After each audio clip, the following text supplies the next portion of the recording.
Top quality और consistent performance के लिए सिर्फ सिल्वर पंप नाम याद रखना।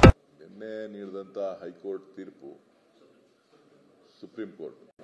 ಸುಪ್ರೀಂ ಕೋರ್ಟ್ ತೀರ್ಪು ಬಹುಶಃ ಇದು ಮೊದಲನೇ ಅಲ್ಲ. ಈಗಾಗಲೇ ಕಳೆದ ಸುಮಾರು 2 ವರ್ಷಗಳಿಂದನೂ ಕೂಡ ಅನೇಕ ಬಾರಿ ಸುಪ್ರೀಂ ಕೋರ್ಟ್ ಇಡಿ ಅಧಿಕಾರಿಗಳಿಗೆ ಇಡಿಗೆ ಸಂಬಂಧಪಟ್ಟಂತ ಕೇಸ್ಗಳೇನು ದಾಖಲೆ ಮಾಡ್ತಾ ಇದ್ದಾರೆ, ವಿಚಾರಣೆಗಳಿಗೆ ಅನವಶ್ಯಕವಾಗಿ ಮಧ್ಯಪ್ರವೇಶ ಮಾಡ್ತಾ ಇದ್ದಾರೆ, ಅದರ ಬಗ್ಗೆ ಸಾಕಷ್ಟು ತೀಕ್ಷ್ಣವಾಗಿ ತಮ್ಮ ಎಲ್ಲೇ ಮೀರ್ತಾ ಇದ್ದೀರಿ ಅಂತಕ್ಕಂಥದ್ದನ್ನು ಕೂಡ ಹೇಳಿದ್ದಾರೆ.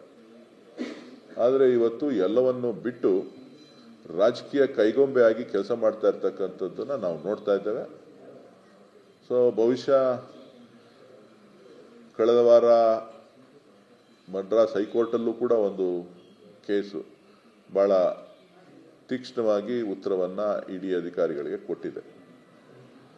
ಸೊ ಇಡಿ ಒಂದು ರಾಜಕೀಯ ಪ್ರೇರಿತವಾದಂಥ ದಾಳಿಯನ್ನ ಮಾಡಲಿಕ್ಕೆ, ವಿರೋಧ ಪಕ್ಷಗಳನ್ನ ಬಗ್ಗು ಬಡಿಲಿಕ್ಕೆ ಇಡಿಯನ್ನ ಕೇಂದ್ರ ಸರ್ಕಾರ ಬಳಕೆ ಮಾಡ್ಕೊಳ್ತಾ ಇರೋದು ಇವತ್ತು ನ್ಯಾಯಾಲಯಕ್ಕೆ ಮಾತ್ರ ಅಲ್ಲ, ಇಡೀ ದೇಶದ ಜನರಿಗೆಲ್ಲರಿಗೂ ಕೂಡ ಅರ್ಥ ಆಗಿದೆ.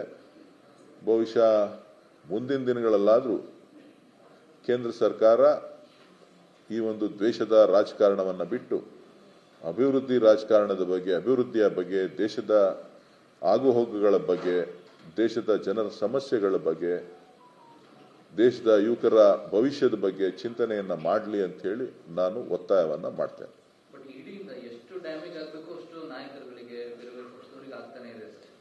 ನೋಡಿ,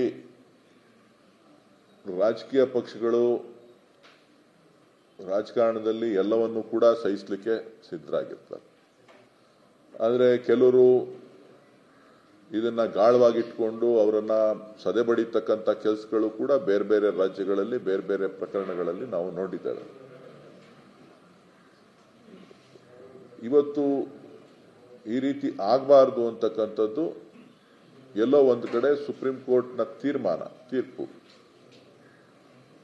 ಅವರು ಬಳಸಿರ್ತಕ್ಕಂಥ ಪದ, ಇವೆಲ್ಲವೂ ಕೂಡ ನ್ಯಾಯಕ್ಕೆ ಎಲ್ಲೋ ಒಂದು ಕಡೆ ಗೌರವ ಸಿಕ್ಕಿದೆ ಅಂತ ಹೇಳಿ ಭಾವಿಸ್ತೇನೆ.